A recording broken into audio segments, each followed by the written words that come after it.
Hey everybody, thanks for joining in.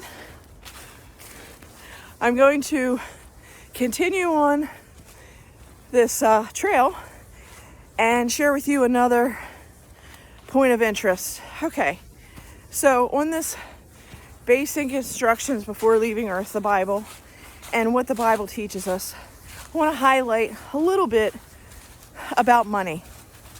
Now, some of you may have heard the principle of you should tithe to, quote, your church, okay? Tithe 10% to the church. Many of you might have heard that.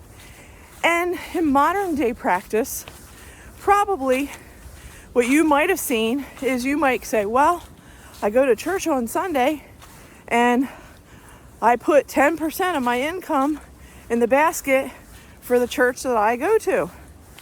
And that would be one example of, tithing, quote, to the church. But it doesn't have to be in that form. So I wanted to talk about that.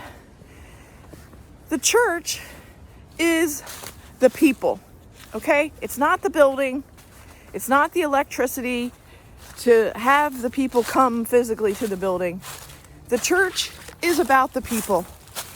And not to say that churches don't deserve our attention, meaning the buildings, the organization that's put together. But because of COVID and because of the way that our lives have changed as a result of seeking online teaching as opposed to in-person teaching. And the church means that it's the people, okay? But people put on events and programs and, bring on guest speakers. And there's a lot of organizing and planning that people do in order to bring together a congregation. And so therefore, the tithe is to go to the church, the people. But let's say you have an online program that you go to and listen to every Sunday or every Saturday. Now again, I'm putting a mark in here that, the true celebration of Shabbat, of the Sabbath, is on Friday sunset to Saturday sunset. That's what God says in the Bible. That's truly what He wants for us. And if you are currently going to a church that practices on Sunday, I'm just letting you know, I'm giving you an FYI, that's not really God's calendar. Sunday is not God's calendar. It's Saturday. So, I get sidetracked. Okay, so let's say you have a program, online program, you like to support. And so you make a donation of $50 to that organization because that organization feeds you. Let's say you have a radio station, a Christian radio station, and you like listening to that Christian radio station because when you're in your car, it keeps you motivated. It keeps you singing and praising and worshiping God when you're in the car. And you say, okay, I'm going to give $50 to the radio station, the Christian radio station. And let's say you know somebody in your church and they've really reached out to you in a time of need. And let's say you were grieving over the loss of a spouse or a significant other or family member. And this person stepped in and they were there for you. And they helped you out. And they took care of you. They brought you food. They helped you do simple tasks that you just were not keeping up with. And you might say, I'm going to sow into this person who is acting as a servant. This person, she's acting Christ-like. And I'm going to give her $50 a month. Okay? And then you look at the feast and you say, well, I got to start putting some money aside for these feasts that are coming up.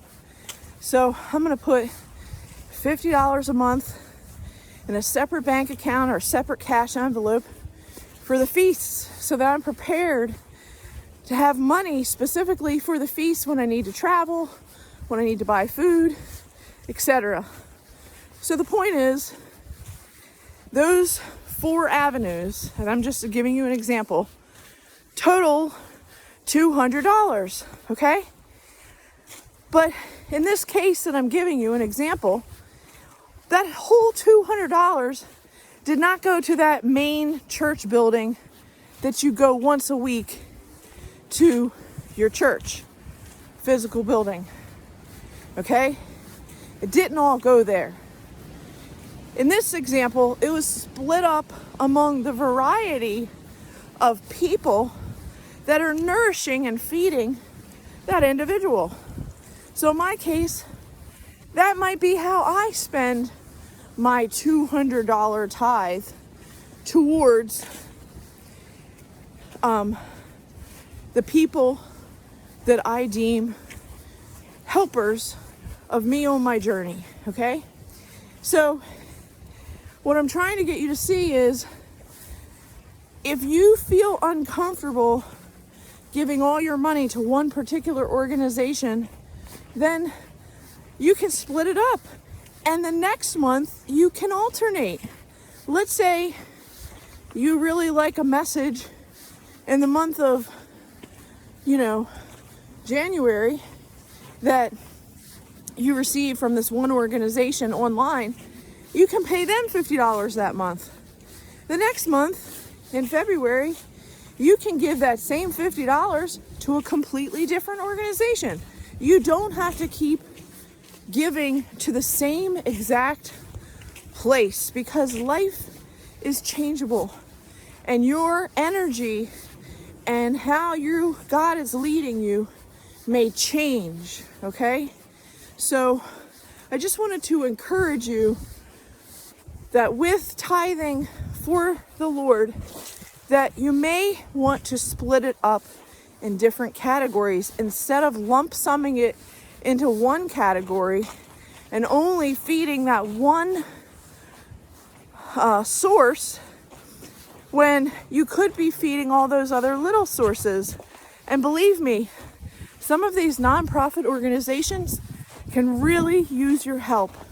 And when you split it up and you give to different organizations in different amounts, you could be helping multiple organizations instead of just one. So think on that. Consider that as a form of tithing in that way. And I'm out.